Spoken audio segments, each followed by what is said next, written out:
Hello students, स्वागत है मेरे YouTube channel the clutch education अड्डा में। और मैं उम्मीद करता हूँ आप सब लोग बहुत बढ़िया होंगे। और आज हम जिस टॉपिक के बारे में डिस्कस करने वाले हैं उस टॉपिक का नाम है स्टोक्स लॉ। और इसकी शुरुआत हम लोग एक क्वेश्चन से करेंगे कि क्या आपने कभी देखा है कि अगर जो हम दो गोलाकार वस्तुओं को, जैसे दो कंचों को, अगर हम एक को पानी में डालें और एक को शहद में डालें तो क्या उस पर इफेक्ट पड़ेगा? क्या आपने देखा है? तो आपने ये देखा होगा कि अगर पानी में हम एक कंचे को डालते हैं तो बहुत आसानी से नीचे चला जाता है, जबकि अगर हम किसी कंचे को शहद में डालते हैं तो वो बहुत धीरे धीरे नीचे जाता है। रीजन क्या है? रीजन ये है कि पानी में जो विस्कोसिटी होता है वो कम होता है। कम मतलब विस्कोसिटी मतलब होता है श्यानता, ये कम होता है।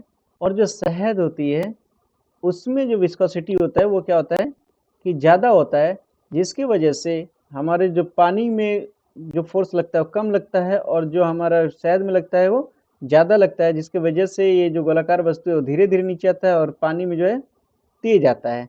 अब आप लोग ये समझ रहे होंगे कि विस्कोसिटी क्या है। विस्कोसिटी को समझना भी जरूरी है क्योंकि विस्कोसिटी बहुत ही इंपॉर्टेंट चीज़ है। विस्कोसिटी के ऊपर कंपटीशन से लेकर हर जगह एक आध क्वेश्चन मिल जाते हैं, इसको समझना जरूरी है। विस्कोसिटी क्या है? विस्कोसिटी ये है कि पानी का, या पानी सॉरी नहीं, द्रव का जो गाढ़ापन है उसी को हम लोग क्या कहते हैं? द्रव जितना ज़्यादा गाढ़ा होगा उसकी विस्कोसिटी उतना ही ज़्यादा होगी। यानी कोई भी द्रव अपने बहने का यानी बहाव का विरोध करती है। यानी हम कह सकते हैं कि द्रव का वह गुण जो अपने बहाव का विरोध करती है उसको हम लोग विस्कोसिटी कहते हैं। और बहाव का विरोध किस वजह से करेगी? वो अपने गाढ़ेपन के वजह से करेगी। जो द्रव जितना ज़्यादा गाढ़ा होगा वो उतना ही ज़्यादा अपने बहाव का विरोध करेगा। स्टोक्स का लॉ ये कहता है कि अगर किसी हम शहद में या किसी भी द्रव में जिसका श्यान ज़्यादा हो, मैं एक कंटेनर बनाता हूँ, इसके माध्यम से समझते हैं हम लोग। इसमें अगर कोई गोलाकार वस्तु नीचे की तरफ आती है तो इसमें क्या होगा कि ये ज़्यादा गाढ़ा होने की वजह से इसके ऊपर एक बल लगाएगी, जिसकी वजह से ये जो गोलाकार वस्तु है धीरे धीरे धीरे धीरे नीचे तली की तरफ आएगी।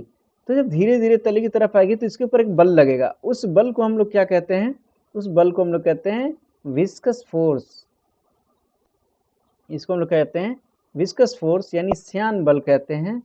और इसको हम लोग एक ही चीज़ और कह सकते हैं, क्योंकि ये फ्लूइड है, फ्लूइड मतलब द्रव, और द्रव से ये क्या होगा कि जो हमारी गोलाकार जो वस्तु है इसकी परतों से टकराव होगा, टकराव होने के कारण एक घर्षण उत्पन्न होगा। तो इसको हम लोग फ्लूइड घर्षण के भी नाम से जानते हैं, यानी फ्लूइड फ्रिक्शन के भी नाम से जानते हैं।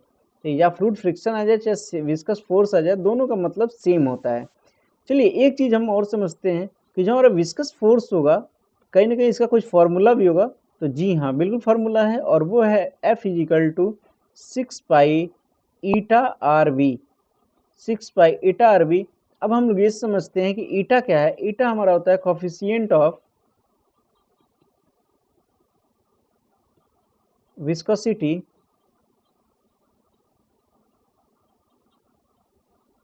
आर क्या है कि हमारा रेडियस है। रेडियस किस चीज़ का है? रेडियस है इस गोले का। और वी क्या है? उस गोले की गति है, जितनी गति से वो नीचे की तरफ गिरेगा। अच्छा, यहाँ से जो फॉर्मूला है हमारा, इसको मैं थोड़ा छोटा करके फिर समझाता हूँ। यहाँ से जो फॉर्मूला है हमारा, और फॉर्मूला आप लोगों ने देखा अभी कि एफ इजिकल टू क्या था? 6 पाई ईटा आर वी। तो 6 पाई ईटा आर वी जो फार्मूला था, इसमें 6 पाई तो कांस्टेंट है, क्योंकि 6 और पाई की वैल्यू 22/7 या 3.14 जो भी होता है वो एकदम कांस्टेंट है। ईटा हमने आप लोगों को बता दिया, आर बता दिया, और वी भी बता दिया। तो क्या यहाँ से ये हम देख सकते हैं कि जो एफ होगा वो डायरेक्टली प्रोपोर्शनल होगा ईटा के। और किसके डायरेक्टली प्रोपोर्शनल होगा?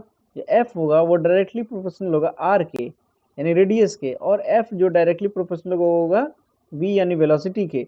तो यहाँ से ये समझ में आ रहा है कि अगर हम ईटा को क्या करें, दोगुना कर दें, तो हमारा फोर्स भी क्या होगा? दोगुना हो जाएगा। ऐसे ही अगर हम ईटा को क्या करें, आधा कर दें, तो फोर्स भी हमारा क्या होगा? आधा हो जाएगा। सेम टू सेम ऐसे ही हमारा क्या होगा, अगर जो रेडियस को हम दोगुना कर दें तो फोर्स भी हमारा क्या होगा? दोगुना हो जाएगा। अगर हम रेडियस को आधा कर दें तो फोर्स भी हमारा क्या होगा?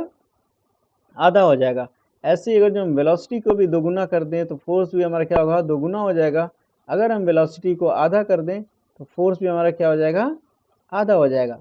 ये चीज़ें समझना बहुत ज़रूरी था, क्योंकि ये जो चीज़ें हैं यही कंपटीशन में हमारे न्यूमेरिकल के माध्यम से पूछे जाते हैं कि अगर हम रेडियस को आधा कर देंगे तो फोर्स के ऊपर क्या इफेक्ट पड़ेगा। तो ये टिपिकल आता है, एक नंबर मतलब ट्रिक लगाने के लिए आता है। तो ये सारी चीज़ जानना जरूरी है। आई होप इतनी बातें आप लोग को समझ में आई हों। अब हम लोग चलते हैं, एक सेकंड थोड़ा सा, हाँ ठीक है। अब हम लोग चलते हैं और इस चीज़ को समझते हैं कि क्या हमारा जो फोर्स है वो इन चीज़ों पे लाई करता है। ये तो हम लोग समझ गए हैं कि हाँ इन चीज़ों पे लाई करेगा, लेकिन इसमें दो तीन चीज़ों को हम लोग समझेंगे। और दो तीन चीज़ें क्या हैं कि अगर हमारा जो स्टोक्स लॉ है वो किन किन चीज़ों पे लगता है, तो सबसे पहले ये जानना जरूरी है, क्योंकि कंडीशन याद रहेगा तो हम निकाल पाएंगे कि किन किन चीज़ों पर लगेगा। तो सबसे पहले जो है वो वस्तु क्या होनी चाहिए, गोलाकार होनी चाहिए। दूसरा कंडीशन ये है कि जो हमारा जो वेलोसिटी है वो कम होनी चाहिए। तीसरी कंडीशन क्या है कि हमारा जो फ्लो है ना वो लेमिनर होने चाहिए। एक सेकंड,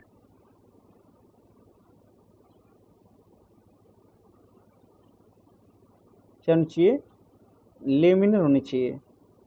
और जो चौथी है वो ये है कि हमारा जो द्रव है ना वो यूनिफॉर्म होना चाहिए। यूनिफॉर्म का मतलब ये है कि अगर एक कंटेनर है, इसमें जो हमारा लिक्विड भरा हुआ है और ऊपर से जो गोलाकार वस्तु आ रही है, तो ऐसा नहीं होना चाहिए कि ऊपर ज़्यादा गाढ़ा हो, बीच में कम गाढ़ा हो, फिर नीचे ज़्यादा गाढ़ा हो। ऐसा नहीं होना चाहिए, पूरा बराबर का बराबर होना चाहिए। ऊपर जितना गाढ़ा हो वही बीच में, वही नीचे, सेम टू सेम होना चाहिए। वही है कि द्रव जो होना चाहिए वो क्या होना चाहिए, यूनिफॉर्म होना चाहिए। अब चलिए अब हम ये समझते हैं कि लेमिन फ्लो ऑफ लेमिनार क्या है, क्योंकि ये समझना ज़रूरी है, कई लोगों को नहीं समझ में आ रहा होगा। चलिए हम एक एग्जाम्पल के माध्यम से समझाते हैं कि आपने पानी का बहाव देखा होगा। पानी का बहाव आप लोग देखते हैं तो उसमें देखते हैं कि पानी जो है अनटेंडम तरीके से लहर लेके ये चलती आगे, यानी सारे परतों को आपस में अब व्यवस्थित करके चलती है। लेकिन वही अगर जो हम शहद को अगर जो एक माध्यम से वो करते हैं, मतलब नाली में अगर हम एक छोटा सा नाली बना के जो उसमें हम लोग फ्लो कराएंगे तो देखेंगे कि एक सीधी रेखा में चलती है और उसमें जो है ना लहर नहीं आती है। उसमें क्या होगी, लहर नहीं आएगी। तो इसमें दिख रहा है कि इसमें परत जो है ना वो एक परत दूसरे परत को डिस्टर्ब नहीं कर रही है। इसको इसी को हम लोग कहते हैं लेमिनार फ्लो, और इसको हम लोग टर्बुलेंट फ्लो के नाम से जानते हैं। आई होप इतनी बातें समझ में आ गई हैं। अब इसका जो स्टोक्स लॉ का जो यूज है वो कहाँ कहाँ है ये जानना जरूरी है। तो पहला तो आपके मेडिकल फील्ड में होगा। मेडिकल फील्ड में जैसे सिरप वगैरह आप लोग देखते हैं कितना कम गाढ़ा ज़्यादा कितना रखना है। दूसरा पेंट के जो फैक्ट्रियाँ होती हैं उसमें होती हैं, पेंट कितना कम ज़्यादा रखना है। तीसरा जो होता है वो किस में होता है हमारा, जहाँ पे ब्लड वगैरह की इकट्ठा किए जाते हैं, वहाँ होता है कि ब्लड कितना कम ज़्यादा गाढ़ा है, उसमें हम लोग करते हैं। चौथा जो तेल की कंपनियां होती हैं, तेल क्योंकि आप लोग देखते हैं कि रिफाइंड में और सरसों के तेल में कितना कौन कम ज़्यादा गाढ़ा होता है, ये इसमें ज़रूरी होता है। उसके बाद से हमारी बारिश की बूंदों की गति को ज्ञात करने में भी होता है, जो बूंदों की जो गति होती है उसको ज्ञात करने में होता है। तो इन सारे में होता है। बाकी एक दो चीज़ें और होती हैं जैसे कि सेडिमेंटेशन में टैंक में भी होता है। तो ये बस इतने थे, इन्हीं सारे फील्ड में इसका क्या होता है, इस्तेमाल होता है। ये तो ये जानना इसलिए ज़रूरी था क्योंकि एक नंबर में पूछ देता है, तो ये इन चीज़ों को जानना ज़्यादा ज़रूरी था। चलिए आई होप इतनी बातें आप लोगों को समझ में आई हो। तो आज का सेशन हम यहीं तक रखते हैं, क्योंकि एक टॉपिक मैंने बस लिया था स्टोक्स लॉ के ऊपर। तो अगर मेरी वीडियो आपको पसंद आई हो तो वीडियो को सब्सक्राइब जरूर करें और लाइक और कमेंट करें और ज़्यादा से ज़्यादा लोग पास शेयर करें। Thank you.